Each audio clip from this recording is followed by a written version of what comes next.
जय बोलो देवादिदेव 1008 श्री भगवान महावीर स्वामी की जय जय जय। अहिंसा परमो धर्म की जय जय जय। पूज्य आचार्य गुरुवर श्री विद्यासागर जी जय जय जय। पूज्यवर मुनि श्री प्रमाण सागर जी महाराज की, मुनि श्री संधान सागर जी महाराज की, समस्त मुनि संघ की नमस्ते।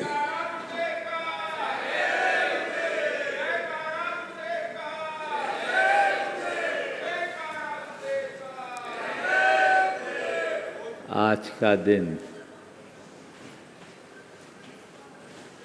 आत्म समीक्षा का दिन है। 10 दिन हमने धर्म को सुना, समझा, आराधना की, खूब मंथन भी किया। लेकिन आज हमें अपना पुनरीक्षण करना है, अंतरावलोकन करके देखना है कि 10 दिन के बाद आज मेरी मनस्थिति क्या है। कल क्षमावानी होगी। 10 लक्षण के बाद एक दिन का अंतराल करके क्षमावानी की जाती है। ओम।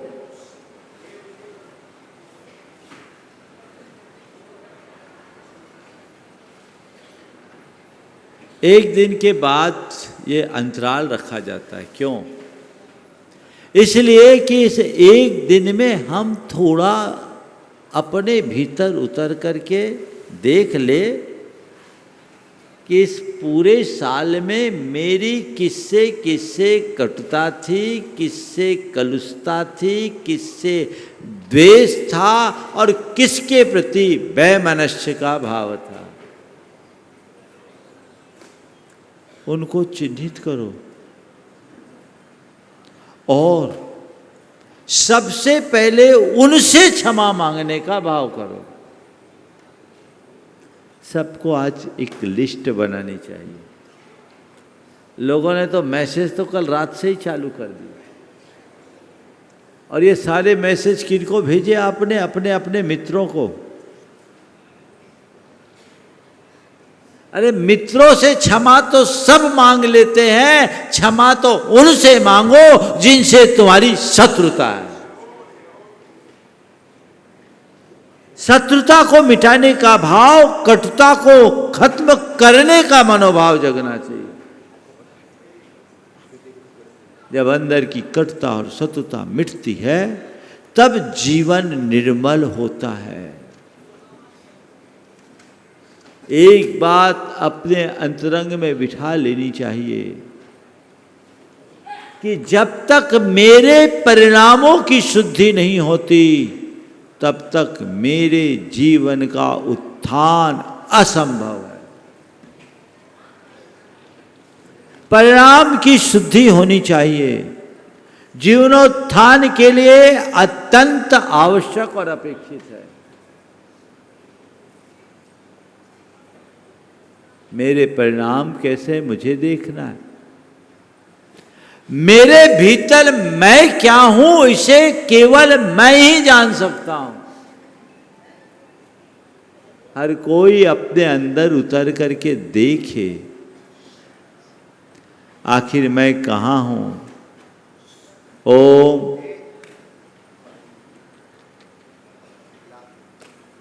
आखिर मैं कहां हूं,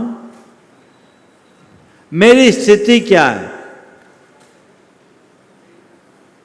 वहां उतर करके मुझे देखना है। और जहां कहीं भी कोई डिफॉल्ट है तो उसे दूर करना है।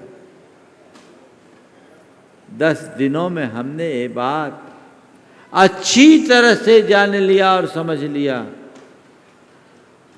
कि भाव शुद्धि के अभाव में भाव उद्धार असंभव है। जाने लिए कि नहीं जाने? तो अब क्या करना है? एक ही काम करना है, भाव शुद्धि का सत प्रयास। हमने अच्छे से समझ लिया कि भाव सुधरेगा तो भाव सुधरेगा। अगर मेरे भावों में कुछ परिवर्तन आया है तो 10 दिन की इस आराधना का कोई फल मिला है। और भाव जहां के तहां है तो मैंने 10 दिन की कोरी धार्मिक क्रिया संपन्न की। इस क्रिया को आराधना बनाना है, अपने भीतर वैसा बदलाव घटित करना है। मनुष्य जीवन की सार्थकता अहिंसा, संयम और तपमय धर्म में है। भगवान ने धर्म का स्वरूप बताते हुए क्या कहा? धम्मो मंगल मुख्यतम अहिंसा संयमो तपो। धर्म मंगल है, उत्कृष्ट है, अहिंसा में है, संयम में है, तप में है। तो अहिंसा, संयम, तप, ये 3 मेरे जीवन में आना चाहिए। हिंसा से विरति, अपने आप को दूर रखो। संयम, भावों में शुद्धि और प्रवृत्ति पर नियंत्रण। अंतरंग बहिरंग तप। आज यहां तपस्वियों के सम्मान का कार्यक्रम है। आप लोगों ने, शताधिक लोगों ने महा उपवास संपन्न किए। 32 उपवास करने वाले कैलाश चंद जी जैसे लोग आज आप देख रहे हैं। आज इनका 30वां उपवास है। कल 31, आज 31वां उपवास है। कल 32वां होगा, परसों पारना होगी। लेकिन इनने, आपने लगा नहीं और पूरी आराधना, विशुद्ध आराधना संपन्न की। दिन भर ये अपने कक्ष में अपनी केवल धार्मिक आराधना के अतिरिक्त आप इनको देखेंगे कोई काम नहीं।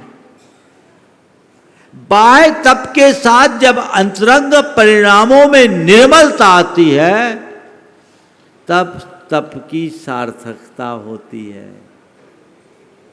बहुत बड़ा पुरुषार्थ है, बहुत बड़ा साहस है। अच्छे अच्छे लोग सोच भी नहीं पाते।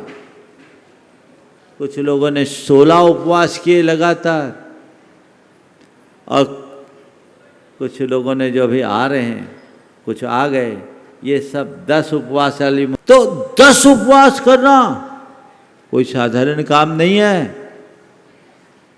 इतना बड़ा पुरुषार्थ।